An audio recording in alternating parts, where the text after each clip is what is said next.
हाँ, तो कक्षा 9वीं वाले सभी स्टूडेंट्स ध्यान दें। जैसा कि आप सभी जानते हैं, जो आपकी एग्ज़ाम है अर्धवार्षिक परीक्षा, और उसके लिए हम आपको पेपर जो बता रहे हैं सामाजिक विज्ञान, यानी कि सभी विषय के सामाजिक विज्ञान के बता रहे हैं, सभी विषय के हम आपको पेपर बता रहे हैं।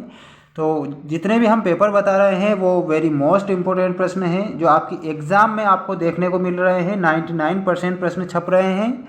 इसी प्रकार जो सामाजिक विज्ञान का जो मैं आपको पेपर बताने जा रहा हूँ, ऐसा पेपर आपको बताऊँगा जो आपकी एग्ज़ाम में 100% उनसे जो क्वेश्चन आपको देखने को मिलेंगे। ये बात आपको ध्यान रखना है।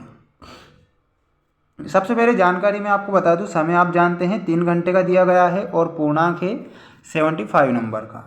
चैनल पर नए जुड़े हैं तो सबसे पहले चैनल को सब्सक्राइब कर लीजिए।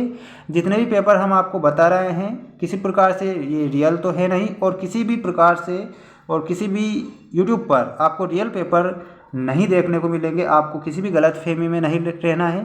ज़्यादा से ज़्यादा आपको प्रैक्टिस करना है और अपनी प्रैक्टिस पर ध्यान देना है। जो पेपर बता रहे हैं आपकी प्रैक्टिस के लिए, क्योंकि आपको ज़्यादा से ज़्यादा इस पेपर से क्वेश्चन देखने को मिलेंगे। अब हम बढ़ते हैं हमारे प्रश्नों की ओर। सभी स्टूडेंट्स देख सकते हैं, आ चुका है पहला प्रश्न आपकी स्क्रीन के सामने। निम्न बहुविकल्पी प्रश्नों के उत्तर दीजिए में वेरी मोस्ट प्रश्न है फर्स्ट वाला ही। आप ध्यान रखें और अपनी कॉपी में इसे नोट कर लें। विश्व की सबसे बड़ी अपवाह द्रोणी कौन सी है?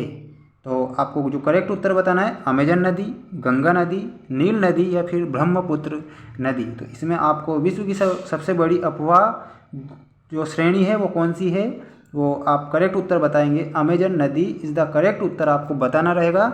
और ये क्वेश्चन वेरी मोस्ट है, आपकी एग्जाम में टपकने वाला है, ये बात ध्यान रखना है।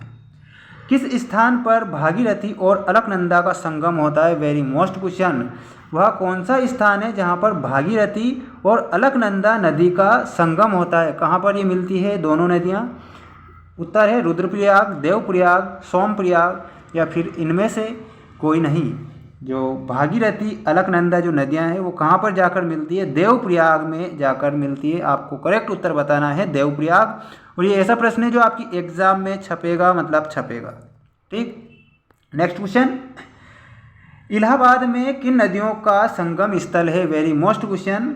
देवप्रयाग में कौन कौन सी नदियां हैं मिलती हैं? आप सभी जानते हैं, भागीरथी और अलकनंदा। ठीक, इसके बाद जो इलाहाबाद में किन नदियों का संगम? गंगा यमुना, यमुना गंडक, यमुना चंबल या फिर गंगा कोसी नदी। तो इसमें आप करेक्ट जो उत्तर बताएंगे, गंगा यमुना का संगम कहाँ पर होता है? इलाहाबाद में होता है। इलाहाबाद उत्तर प्रदेश में गंगा यमुना का संगम होता है, आप याद रखें। सिंधु नदी का उद्गम स्थल, यानी कि सिंधु नदी का जो उद्गम होता है, सिंधु नदी कहाँ से निकलती है?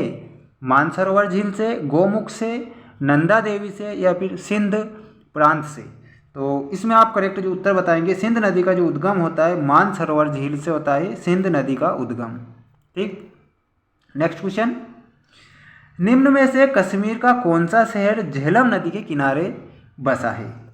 कश्मीर का कौन सा वह शहर है जो झेलम नदी के किनारे बसा है? श्रीनगर, जम्मू कश्मीर या कुपवाड़ा या फिर इनमें से कोई नहीं। तो इसमें आप जो करेक्ट उत्तर बताएंगे, श्रीनगर बसा है। किस नदी के किनारे बसा है? तो झेलम नदी के किनारे बसा है श्रीनगर। ठीक, निम्न में से किस नदी को मध्य प्रदेश की जीवन रेखा कहा जाता है? वेरी मोस्ट इंपॉर्टेंट प्रश्न। तो नर्मदा नदी आपको बताना है। मध्य प्रदेश की जीवन रेखा के नाम से नर्मदा नदी को जाना जाता है। जो टोटल जो बहती है 1077 किलोमीटर इसकी लंबाई है, इतनी ये बहती है। ठीक है, अपने मध्य प्रदेश में। और पूरे भारत में कितनी जाती है? तो 1312 किलोमीटर, यानी कि 1312 किलोमीटर ये जाती है। ठीक है, आपको याद रखना है। अब बढ़ते हैं नेक्स्ट क्वेश्चन की ओर। और क्वेश्चन पूछा गया है, किस नदी को दक्षिण भारत की गंगा कहा गया है? गोदावरी, कावेरी, कृष्णा या फिर वैनगंगा। ज़्यादा से ज़्यादा आपको प्रैक्टिस करनी है, किसी प्रकार से टाइम वेस्ट नहीं करना है। किस नदी को दक्षिण भारत की गंगा कहा जाता है? तो इसमें आप करेक्ट उत्तर बताएंगे, गोदावरी नदी को दक्षिण भारत की गंगा भी कहा जाता है। कौन सी नदी? गोदावरी नदी दक्षिण भारत की गंगा। नदियों द्वारा गोखुर झील का निर्माण कहाँ किया जाता है? तो इसमें आप जो करेक्ट उत्तर बताएंगे वो बताना रहेगा मैदानी भागों में। नेक्स्ट क्वेश्चन है, और क्वेश्चन पूछा गया है आपसे वेरी मोस्ट। निम्न में से कौन अंतर्देशीय मौसमी झीलों का उदाहरण है? सांबर झील, नैनीताल, लोकताल या फिर इनमें से कोई नहीं। इसमें आप करेक्ट जो उत्तर बताएंगे, लोकताल झील आपको बताना है। नर्मदा नदी का उद्गम स्थल कहाँ से होता है? तो अमरकंटक। आप करेक्ट उत्तर बताना है। अमरकंटक से, अनूपपुर के अमरकंटक से नर्मदा नदी का उद्गम होता है। इसके बाद जो नेक्स्ट क्वेश्चन है और वो है रिक्त स्थानों की पूर्ति कीजिए में। ये प्रश्न आप देख सकते हैं आपकी स्क्रीन के सामने, बहुत जल्द आने वाले हैं। नेक्स्ट वीडियो में मिलते हैं। नेक्स्ट वीडियो में हम जय हिंद जय भारत।